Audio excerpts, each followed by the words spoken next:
Hey, what's up, guys? It's Jamie. I'm almost home. I just wanted to do a quick video about what I learned today and what I, kind of what I got into. So, I mean, a lot's happening. I don't have any bad news to share, like any doom and gloom. There's enough of that out there. You can just turn on the news station or anything that will just pour out like negativity, breaking news, shooting, war, recession, and all the negative stuff that's out there. So I try to be positive because it's easy to get focused on the wrong things. I mean, I think you got to pay attention, but I don't want to be consumed with negativity either. So here's something that I learned today. So Ben Armstrong from BitBoy Crypto, if you've ever heard of him or you've ever watched him, has some pretty good information. He's been around the block a while. He's done very well in his team and his channel. He's a little bit long. He has a lot of, sometimes they go on a long time. But if you love that stuff, if I had unlimited time, I probably just would listen to more of what he's sharing.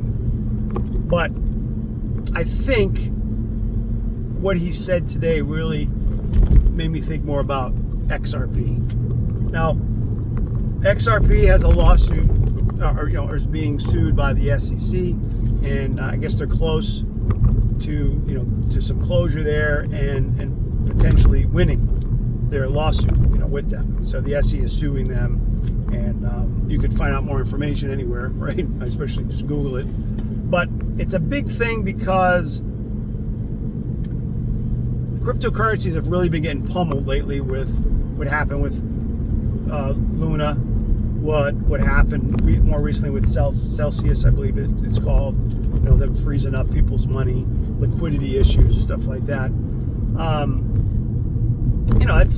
It's too bad, because then it gives naysayers or people that want to kind of bash crypto say, oh, so look what happened. See that? You got the rug pulled. Look, you lost all your money, or your money got froze. But that happens in a lot of other things. I mean, you can lose money in real estate. You can lose money in a new business. You can lose money in a car that you purchase. You can lose money in the stock market. There's a lot of places that you can lose money. So certainly you can be careful and cautious about what you get into. I only have a couple, I guess they call them speculative plays, kind of like a gamble in regular stocks. There are companies where hey, maybe it goes somewhere. They have they had some stuff that I liked that maybe will go somewhere. But if it doesn't, I'm not going to be devastated. I won't. I'm not betting the farm that this company turns into an immensely successful company, right? One of them is, I'm hesitant to say because I'm not trying to sway you to look at it. So, but one of them I have is a company called HPIL, which is the stock, and it's fractions of a penny, but I have 1 million shares of that company, but it didn't cost me a lot of money to have that. So some people get scratch tickets, some people go to the casino. I'm like, yeah, I like this company. I think maybe it could go somewhere, and if it doesn't, I won't be devastated if it does or doesn't. I mean, I would be really happy if it did go to $1 or more, but I don't have any high expectations. Same thing with Shiba Inu cryptocurrency. I have 100 million tokens myself, and again, it didn't cost me a whole lot of money. If it went up, it's more fun for me. Like, hey, if it does ever go up, that'll be great, right? Versus the wishful thinking of, hey, it's going to go to a penny or $1 or something like that. I don't expect it to do that either. So there's lots of meme coins and different stocks out there, and OTC, stocks, stuff like the penny stocks that may never go anywhere. And I wish I could invest in more of them, but or at least get involved with more of them and say, hey, I hope this one takes off. But on days where everything is red, which has been recently, everything's red, then I'm like, all right, I gotta just be careful here. So I don't want to get wiped out, and I don't want to get break my neck foolishly, when I should be more careful with the investments that I have, because we're not here forever, and if our legacy is if we have children or people that or even if you don't have children, if you want to just donate to a good cause or do something to benefit others, help people that are less fortunate. I mean, there's a lot of good things that you can do with the money. I'm not solely motivated by money itself. I mean, money is just, to me, is this freedom and power to kind of get more accomplished. I'd rather have the money than not have it, but I don't love money. You know, I love my family, I love God, and I guess, you know, that's it. And I try to love myself and be happy and laugh and be positive, because it's just more infectious than the person that has the dark cloud and doom and gloom all the time. So XRP is something I'm looking at. I have some friends that have tens of thousands of coins, and it seems like the utility of XRP looks really promising. Other countries are taking it. If you watch a couple videos, I watched a few today with someone that has a substantial investment with them, and it was really good information. I was like, wow, that's really interesting. So I will continue to add some XRP as I can. I'm getting it on Uphold. You know, I imagine there's more than one place. I don't know them all, but you can't buy it on Coinbase right now. The gentleman that I know that has a lot of it, two of them actually, theirs is locked up. They can't touch it. It's just frozen there. So the SEC, the XRP Ripple has turned down an offer to settle their lawsuit with the SEC. You know, XRP said no. Ripple said nope. We're all set.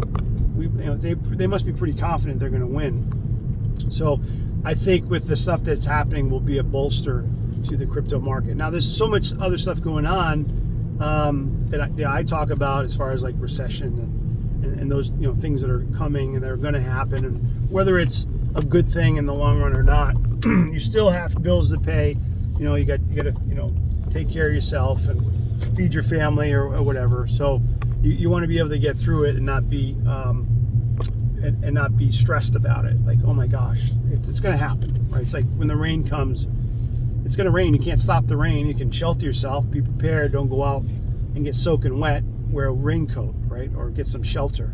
So if this thing is going to happen, as far as what magnitude and how much impact it has on everything, if businesses are going to close, if people are going to get laid off, if prices continue to rise, I mean, we still have to go on and understand that it will change. It's not going to last forever. So that's my mindset right now. So I do a little bit of Bitcoin. I'm doing a little bit of XRP as far as cryptocurrencies.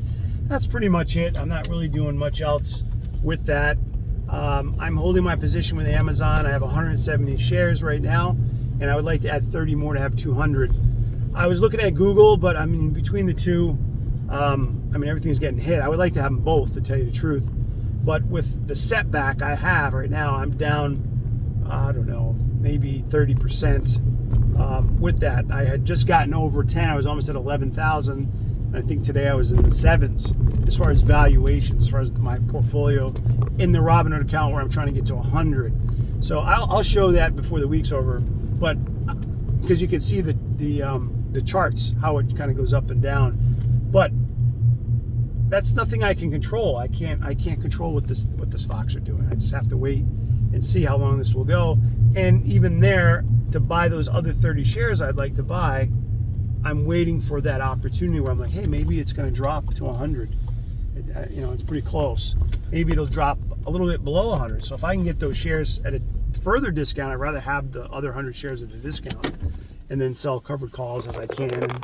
And I've been selling covered calls, and selling covered calls and then buying them back. So if I got a credit for 2,000, that's money that I keep. And then when I buy them back, if I buy it back for 1,000, I'm out the 1,000. Right, but I still retained the 2,000 of the 2,000. I still kept the 1,000 or $100 or whatever. I've been making a few hundred here, and one I made 1,000. So it's like I just keep throwing that in the kitty, regardless of what the stocks are doing, because I do believe in Amazon. I think it's a good company, just like I think Google's a good company, and Tesla and those type of things. Which, by the way, don't forget, Tesla is going to split 3 times. I guess it's going to be a three-way split. And from what I've been seeing, and as far as Google, don't forget that's July 15th if you had any interest in that. But overall, they'll get wrecked. You know, use what you have carefully. Like, you know, if you have $100 or if you have $1,000 or whatever that number is, I would encourage you just to kind of like look at the big picture. Like, I'm also looking at other businesses. I was looking at a rental business.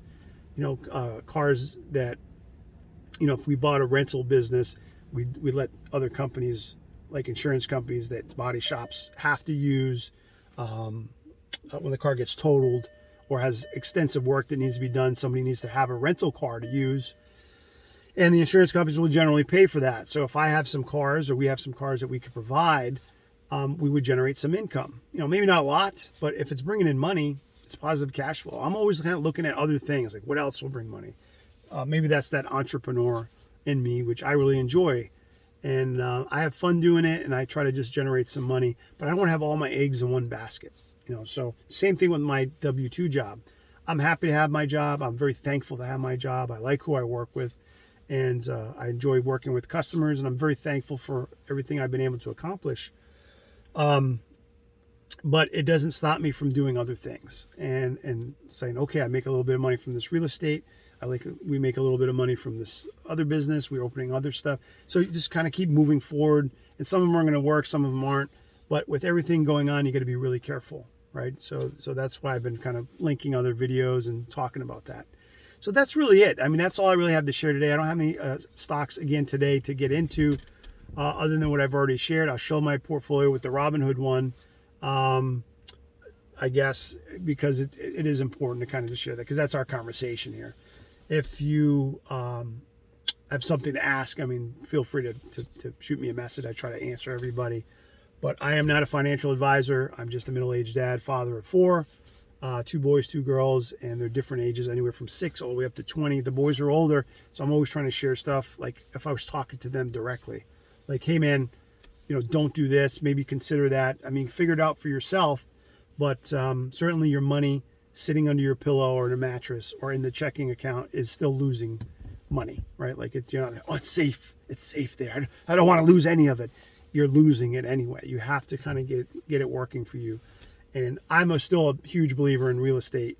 And I have not been able to score a deal these past few months because everything is just obscenely priced. Even like when I buy cars, those are really doing crazy numbers, right? But people are going to buy cars that are overpriced. Even if I overpay for a car, there's a need, right? Utility, right? Somebody says, I need a car. If they need a car, they need a car, versus like just some luxury. If somebody needs to eat, they're going to go to the grocery store and buy food, no matter, what the cost is.